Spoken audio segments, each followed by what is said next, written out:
Today we're going to have a look at incorporating a reverb effect into your project. Now reverb is important because it's a time domain effect, like things like chorus, like phaser, like delay, and it is an essential requirement, so you will want to find somewhere for a time domain effect. If you've watched one of the earlier videos on delay, then that's great, you might already have included that in your project. But it never hurts to have another example of time domain effects in your project. Now, we're going to be quite clever with this reverb effect. We're going to try and automate one of the controls because I don't want it actually applied to a whole track. I just want it applied to one little section. And I don't want to have to create a new track to do that. Let's see how we can do that. So I've got this recording here of the soccer planet, and this final little section, this bit that says out of this world. Out of this world. I really want just that out of this world to have the reverb. So I'm going to start by applying it to the whole track. I've clicked on the track at the side. I know out of this world starts roughly about here. This world. A little bit earlier. Out of this world. Right. So remember it started there. And we'll put on some nice reverb. Let's even loop this section just now. And I'll go into my controls at the top. Now I don't want to use this reverb. This reverb is useful, but I feel by using this you're not really learning much about the controls. Let's go in and we'll choose a nice reverb. Let's choose this Space Designer.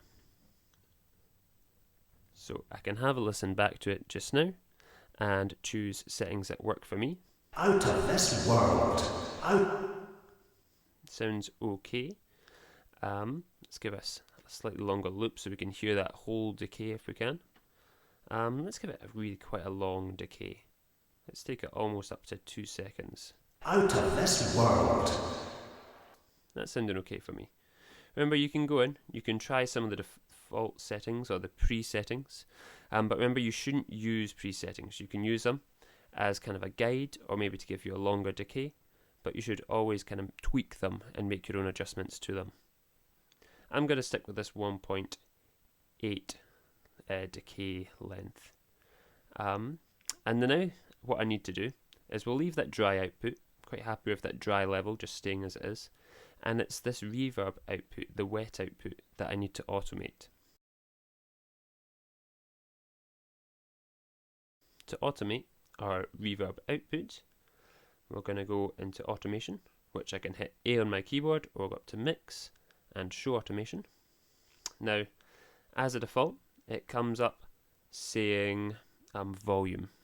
Volume is really good to automate, but we want to automate something else. So we'll click on that bit, the arrows at the side, and I want to automate my Space Designer, that's Space D. Let's go to reverb output, that's the one I want to tweak. And if you remember exactly where out of this world started, somewhere maybe around here. Out of this world. That's great. Now, it's going to sound pretty naff if it goes from nothing to everything. So if we go from this straight into that reverb. Facilities that are out of this world. I don't like it. It doesn't sound smooth to me. I'd like that to be a much more gentle transition. I quite like the final level at the end. So let's keep that there. And let's make this almost fade in to that level. Facilities that are out of this world. And even at the end, that's almost slightly too much for me. Facilities that are out of this world. That's nice. It's subtle and it's definitely present, definitely audible. And the final thing to do is to go right back to the very start of my track, and I'll just bring that all the way down. So we've effectively bypassed or turned off our reverb all the way throughout the start of this advert, and only bringing that reverb, that wet signal, back into play at the very end. Now remember, anything else that's placed on this track after that, you will need to turn that wet signal back off if you don't want it to have reverb on.